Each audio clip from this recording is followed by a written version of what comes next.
বঙ্গজীবনের অঙ্গ বিশ্ববঙ্গ।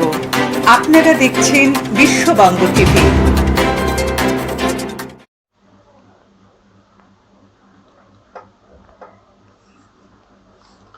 নমস্কার, আমি সিদ্ধার্থ সিংহ আর আপনারা দেখছেন বঙ্গজীবনের অঙ্গ বিশ্ববঙ্গ টিভির ইউটিউব চ্যানেল। গত শুক্রবার থেকে আমরা শুরু করেছি একটি অভিনব অনুষ্ঠান, কত অজানারে। এই অনুষ্ঠানে আমি আপনাদের শোনাবো বিশিষ্ট লেখক, শিল্পী, অভিনেতা, মানে যারা সেলিব্রিটি, তাদের নানান অজানা ঘটনা। গত শুক্রবার বলেছিলাম রমাপদ চৌধুরীকে নিয়ে। ওটার যে এইরকম ব্যাপক সাড়া পাবো আমি ভাবতে পারিনি। প্রচুর লোকের কমেন্টস, ফোন এবং এত জিজ্ঞাস্য যে যার জন্য আমাদের এই রোববারও বরাদ্দ করতে হলো রমাপদ চৌধুরীর জন্য। হ্যাঁ, আমি আর শোনাবো রমাপদ চৌধুরীর নানান কাহিনী।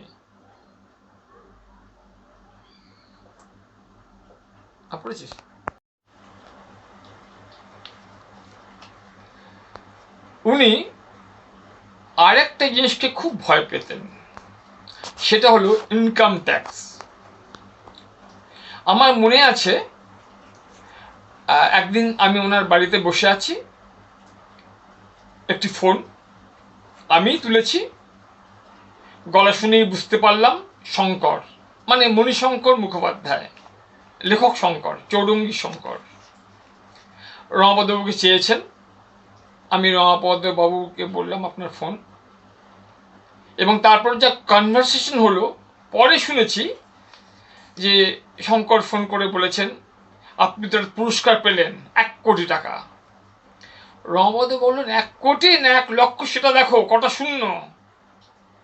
শঙ্কর বলেছিলেন শূন্য দিয়ে লেখেনি, কথায় লিখেছে এ ক কয়কার টয় হস্যি 1 কোটি টাকা।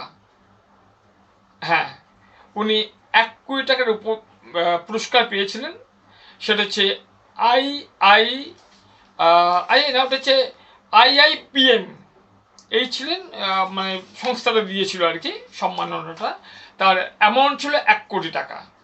এটা উনি পেয়েছিলেন ওই বনপরশের পদাবলী, যেটা উত্তম কুমার সিনেমা করেছিলেন, সেটার জন্য উল্লেখ হলেও আসলে লাইফ টাইম অ্যাচিভমেন্ট।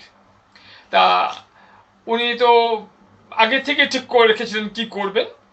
তো যখন পুরস্কারটা পাবার কথা এসে গেল, দিল্লি থেকে নিতে যাবেন, তার আগে অনেক গল্প ছিল।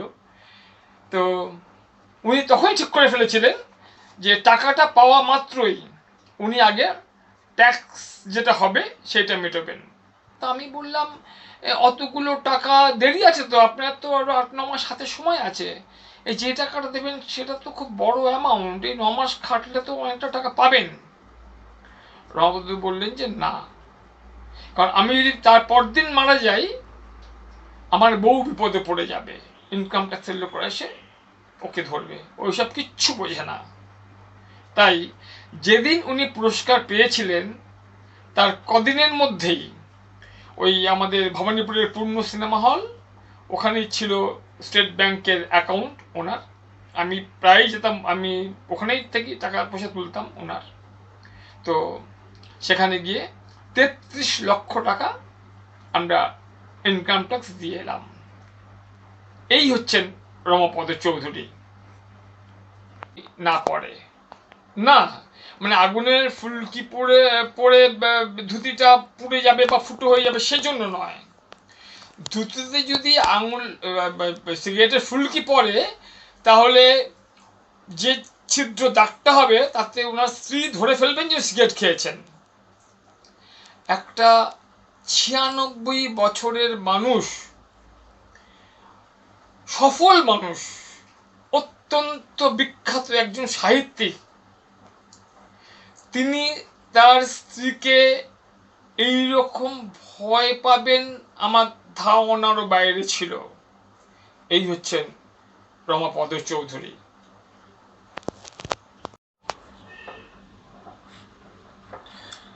তখন অফিস ছুটি হতো রাত 1:15। আমার বাড়ি ফিরতে ফিরতে প্রায় 1:45। উঠতাম একটু দেরি করে, কারণ খাওয়া দাওয়া করে শুধু শুতে রাত হয়ে যেত। তো একদিন সকালবেলা দেখি একটা ফোন, ল্যান্ড ফোন, তুলে দেখি রমাপদ চৌধুরীর গলা। উঠেছেন? তখন আমি উঠিনি, বললাম এই উঠছি। বলে তাহলে খুব তাড়াহুড়ো করার দরকার নেই, আপনি আধ ঘন্টা পর আসুন। আমি তখন যে অবস্থায় আছি, আমি যদি সেই অবস্থাও গাড়ি নিয়ে বেরোই, আমি কিছুতেই 1 ঘন্টার মধ্যে পৌঁছবো না। যাই হোক, অত সকালে উনি ফোন করেছেন, নিশ্চয়ই খুব জরুরি দরকার। আমি তাড়াহুড়ো করে বেরিয়ে ওনার বাড়িতে গেলাম। ও মা, গিয়ে দেখি উনি খোশ মেজাজে সোফায় বসে আছেন, টিভি দেখছেন। আমি ঘরে ঢুকতেই উনি ওনার স্ত্রীকে চিৎকার করে বললেন, সিদ্ধার্থ এসেছে, চা বসাও। উনি যেই রান্নাঘরে ঢুকেছেন, রমাপদবাবু চুপি চুপি বললেন, একটু বেরোবো। ওনার এই বেরোবো ব্যাপারটা মানে হচ্ছে, আমি জানতাম যে কি জন্য বেরোবে। ওনার বেরোনো মানে রাস্তায় বেরিয়েই একটা ট্যাক্সি ধরা, নিয়ে সোজা একটি সিগারেটের দোকান আমাদের আছে বাধা ধরা, সেই সিগারেটের দোকানের থেকে একটু ছাড়িয়ে গিয়ে, একটু দূরে গিয়ে গাড়িটা দাঁড় করাবে। আমি এসে একটা সিগারেট নেব, ক্লাসিক সিগারেট, কারণ উনি ক্লাসিক ছাড়া খেতেন না, আর একটা দেশলাই, আর একটা লজেন্স। লজেন্সটা হচ্ছে ওই 10 টাকার মধ্যে আর কি, তিনটে জিনিস নিয়ে 10 টাকা। তো উনি গাড়িটা একটু এগিয়ে নিয়ে দাঁড় করাতেন, তার কারণ হচ্ছে ওই দোকানদার নাকি ওনাকে চিনতেন। মানে যদি উনি বুঝতে পেরে যান যে রমাপদবাবু আছেন, এবং যদি বুঝতে পারেন যে রমাপদবাবু সিগারেট খাবেন থেকে কেনা হচ্ছে, এবং সেটা যদি ওনার স্ত্রীকে বলে দেন, তাহলে কেলেঙ্কারি কাণ্ড। সেই আশঙ্কা থেকে উনি গাড়িটা একটু দূরে দাঁড় করাতে বলতেন। যাই হোক, আমি সিগারেট এবং ইয়ে নিয়ে গিয়েছি, দেশলাই নিয়ে গিয়েছি। তো উঠেই গাড়ি স্টার্ট করার আগে আমি সিগারেটটা ধরিয়ে দেবো, দেশলাই জ্বালিয়েছি। উনি হঠাৎ রেড়ে করে উঠলেন, আরে ধীরে ধীরে ধীরে। এটা উনি প্রত্যেকবারই করতেন, যাতে ধুতিতে আগুনের ফুলকি না পড়ে। না, মানে আগুনের ফুলকি পড়ে উনি যখন মধ্য গগনে, তখনও উনি বছরে একটি উপন্যাস লিখতেন, হয় শারদীয়া দেশ পত্রিকায়, না হলে শারদীয়া আনন্দবাজারে, অল্টারনেটিভ করে। তো উনি বছরে একটাই উপন্যাস লিখতেন। উল্টো রথের দিন উনি লেখা শুরু করতেন। এটা ছিল ওনার একটা, কি বলবো। তো যাই হোক, এবং যে উপন্যাসটি লিখতেন, একটা কলম দিয়ে একটাই উপন্যাস লিখতেন, এবং তারপর সেই কলম দিয়ে আর কখনো কিছু লিখতেন না।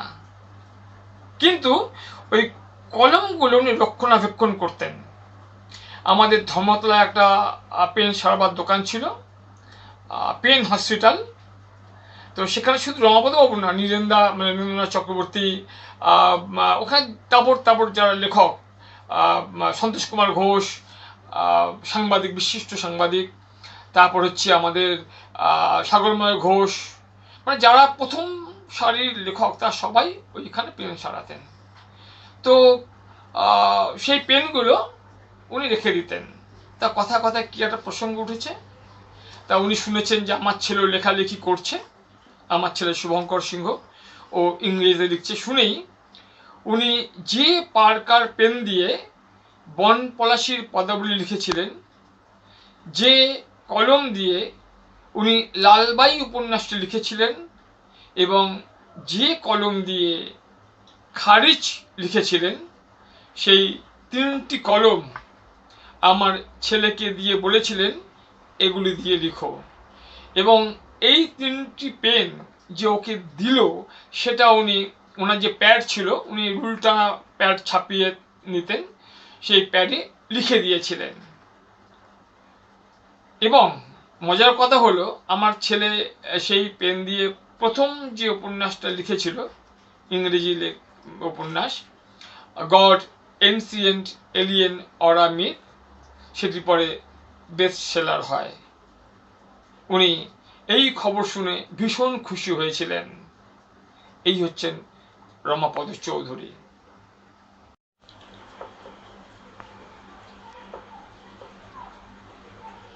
আমার বাড়িতে বিভিন্ন বিখ্যাত কবি লেখকদের পাণ্ডুলিপি আছে। আমি সেগুলো মাঝে মাঝে গুছিয়ে রাখি। একদিন আলমারি গোছাতে গোছাতে দেখি একটা পাণ্ডুলিপি, মানে একদম পিছন দিকে ছিল। আমি কাল পাণ্ডুলিপি দেখতে গিয়ে দেখলাম যে হাতের লেখাটা রমাপদ বাবুর মতো। কিছুটা পড়লাম, কয়েক পাতা পড়ে আমার সন্দেহ আরো গেড়ে বসলো। আমি আর কোনো কথা নয়, আমি ওই পাণ্ডুলিপি নিয়ে সোজা রমাপদ বাবুর বাড়িতে হাজির। গিয়ে বললাম, দেখুন তো এটা কি আপনার? কারণ হাতের লেখাটা মানে ঠিক কিরকম জানো? তো উনি বললেন, এটা আপনি কোথায় পেয়েছেন? আমি বললাম, আমার বাড়িতে ছিল। তারপর উনি যেটা বললেন সেটা অত্যন্ত চমকপ্রদ। উনি বললেন, এটা আমার 35-40 বছর আগে লেখা একটা আত্মজীবনী, এবং কি লিখেছি আমি জানি না। তখন আমি ঠিক, এবং আমি যে লেখার ম্যাসক্রিপ্টটা দিয়ে আসবো, উনি যে পড়বেন তারও উপায় নেই, কারণ চোখে খুব কম মানে ক্ষীণ দেখতেন, আতস কাজ দিয়েও অসুবিধা হতো আর কি। তা আমি তখন ঠিক করলাম, আমার যখন সন্ধ্যেবেলায় অফিস, আমি 4টে নাগাদ ওনার খাওয়া দাওয়া করে ওনার বাড়ি চলে যাব, গিয়ে প্রতিদিন ঘন্টা দুয়েক করে পড়ে শোনাবো। তারপর উনি ওকে করলে ছাপতে দেবো। কারণ ওনার ম্যাসক্রিপ্ট পড়ে আছে মানে ভাবা যায় না, যাকে টাকাটা দিয়ে ও ম্যাসক্রিপ্ট পাওয়া যায় না। তো সেটাই ঠিক হলো। তো বেশ কয়েকদিন পরের পর এমনও ঠিক হলো যে এমনও হতে পারে যে আমরা কোনো হোটেলেও থাকতে পারি, হোটেল ভাড়া নিয়ে প্রতিদিন 2 ঘন্টা 3 ঘন্টা করে পড়তে পারি। তো সে যাই হোক, পড়ে শোনাতাম। তো একদিন রমাপদবাবু বললেন, দেখুন এটা তো যখন লিখেছিলাম তখন অল্প বয়স ছিল, যা মনে ছিল অকপটে লিখে দিয়েছি। এখন তো আমার নাতনিরা বড় হয়েছে, 2 নাতনি, তো তারা যদি এইসব মানে শোনে, মানে পড়ে, কি ভাববে? এটাকে এডিট করুন পুরোটা। তো আমি লেগে পড়লাম, বাড়িতে নিয়ে এসে রেগুলার বেশ কিছুদিন লাগলো, প্রায় দিন 15 ধরে এডিট করলাম খুব ভালোভাবে। এডিট করতেই ফোন করেছিলাম আমি তখনকার দেশ পত্রিকার যে সম্পাদক, আমাদের গল্পকার হর্ষদাকে। তো হর্ষদা বলে, এক্ষুনি নিয়ে আসুন। আমি দিয়ে এসেছিলাম, এবং তারপরে দেখি বিশাল বিজ্ঞাপন, এবং কি নাম দেওয়া যায়, ওটার কোনো নাম ছিল না। তখন রমাপদবাবু বললেন, যেহেতু এটা হারিয়ে গিয়েছিল, এর নাম দিন হারানো খাতা। পরে এটা আনন্দ পাবলিশার্স থেকে বই হয়ে বেরোয়, এবং প্রথম যে বইটি উনি পেয়েছিলেন, মানে রাতুল দাদা এসে দিয়ে গিয়েছিলেন যে বইটি, রাতুল দা এবং সুবীর দা, সেদিনই উনি আমাকে ডেকে একটি কপি আমার হাতে তুলে দিলেন। সেদিন ছিল 1 বৈশাখ। মলাট তুলতে দেখি ওখানে উনি লিখেছেন, এ বই যে না থাকলে কোনো দিন আলোর মুখ দেখত না, সেই কবি, গল্প লেখক এবং এবং সেই সিদ্ধার্থ সিংহকে রমাপদ চৌধুরী 1 বৈশাখ। এবং তারপর আমি যখন বাড়িতে নিয়ে এসে উল্টে পাল্টে দেখি বইটির ভূমিকা রয়েছে 6 পাতা, এবং 6 পাতা জুড়েই আমার কথা লেখা। আমি কিভাবে পাণ্ডুলিপিটি উদ্ধার করেছি, কিভাবে আমি ওটা এডিট করেছি, এবং এই বইটার প্রতি আমার কতটা আগ্রহ ছিল। এবং উনি যে আমার এই সামান্য উদ্যোগ উদ্যোগটাকে এইভাবে উনি অ্যাপ্রিসিয়েট করেছিলেন, তাতে আমি অভিভূত। কারণ এই হচ্ছে রমাপদ চৌধুরী। রমাপদ চৌধুরীর আরেকটি বই আমি করেছি, সেই যেটা ইয়ে থেকে বেরিয়েছে, প্রতিভাস থেকে, তার গ্রন্থনা এবং সম্পাদনও আমার। ওটাও খানিকটা আত্মজীবনীর মতোই প্রায় বই, এই মানে আমাদের হারানো খাতার মতোই। এটাও আমার উদ্ধার করা। তো রমাপদ বাবুর সমস্ত ব্যাপারেই আমি ছিলাম, আমার সঙ্গে অত্যন্ত ঘনিষ্ঠ সম্পর্ক ছিল, এবং অন্যরা রমাপদ বাবুকে যে চোখে দেখতেন আমি ঠিক সে চোখে কখনো দেখিনি। আমি দেখেছিলাম অত্যন্ত হৃদয়বান একজন মানুষ হিসেবে, যার ভিতরটা খুব নরম।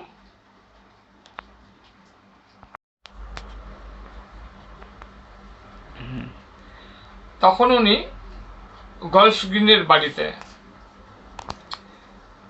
তো তখনও ল্যাপটপ আসেনি, ডেস্কটপটা এসে গেছে, কিন্তু তখনও বহু লোক টাইপরাইটারে লিখতেন, রমাপদ টাইপরাইটার ব্যবহার করতেন। আমার ছেলে তখন খুব ছোট, স্কুল ছুটির পর ওকে নিয়ে কোনোদিন যেতাম শিল্পী পরিতোষ সেনের বাড়িতে, কোনোদিন যেতাম কবি সুভাষ মুখোপাধ্যায়ের বাড়িতে, কোনোদিন যেতাম সত্যজিৎ রায়ের বাড়িতে। সেদিনকে আমরা গিয়েছিলাম রমাপদ চৌধুরীর বাড়িতে। তো ঘরে উনি ছিলেন না। আমার ছেলে কখন যে সেই টাইপরাইটারের কাছে চলে গিয়ে ঘটাং ঘটাং করে আওয়াজ করছে, মানে বোতামগুলো টিপছে, আমি খেয়াল করিনি, আমি খবরের কাগজ উল্টাচ্ছিলাম। হঠাৎ দেখি রমাপদবাবুর বিকট চিৎকার। রমাপদবাবুর ওই চিৎকার শুনে আমার ছেলে তো ভয়ে জড়সড়, গুটি গুটি পায়ে আমার কাছে এসে চুপ বসে রইল। এটা আমার ভালো লাগেনি, রমাপদবাবুর এই ব্যবহারটা। আমি ও বাড়িতে গেলে হয় আইসক্রিম নয় পুডিং আমার ছিল বাধা। আর বৌদি মানে ওনার স্ত্রী যে পুডিং রান্না বানাতেন সেটা ছিল আমার ভীষণ প্রিয়। প্রথমবার তো খেতামই, দ্বিতীয়বার তৃতীয়বার চেয়ে চেয়ে খেতাম। সেদিন পুডিং না খেয়ে আমি চলে এসেছিলাম, ছেলেকেও খেতে দিইনি। বাড়ি ফিরে আসার পর আমার মন খুব খারাপ। পরদিন সকালবেলায় দেখি একজন লোক আমার বাড়িতে একটি নতুন টাইপরাইটার মেশিন নিয়ে এসেছেন, এবং একটা এল প্যাটার্নের বিশাল একটা টেবিল, এবং যে চিরকুটটা দিয়ে পাঠিয়েছেন তাতে বুঝতে পারলাম রমাপদ চৌধুরী পাঠিয়েছেন। এই হচ্ছেন রমাপদ চৌধুরী। তো রমাপদ চৌধুরীকে নিয়ে বলতে গেলে মাস কেটে যাবে, বছর কেটে যাবে, এত ঘটনা আমার সঙ্গে জড়িয়ে আছে। আবার কখনো সময় হলে বলবো। এবং আগামী রোববার আমি যাকে নিয়ে বলবো তিনি রমাপদ বাবুর খুব কাছের বন্ধু। তাদের বয়সের তফাৎ মাত্র 1 বছর 10 মাসের। তিনি বিশিষ্ট কবি, আমারও দীর্ঘদিনের সহকর্মী। আমি রমাপদ চৌধুরীর মতো ওনার সঙ্গেও অনেকগুলো বই সম্পাদনা করেছি।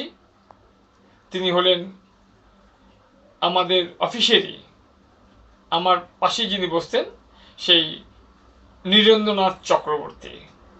আপনারা আমাদের সঙ্গে থাকুন।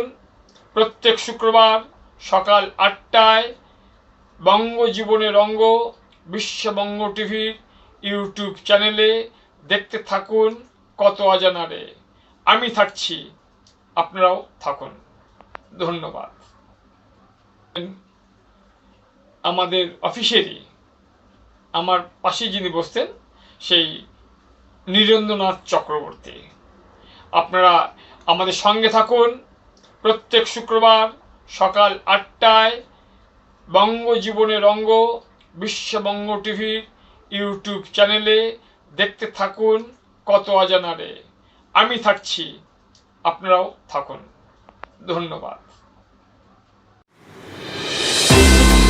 বঙ্গজীবনের অঙ্গ বিশ্ববঙ্গ। আপনারা দেখছেন বিশ্ববঙ্গ টিভি।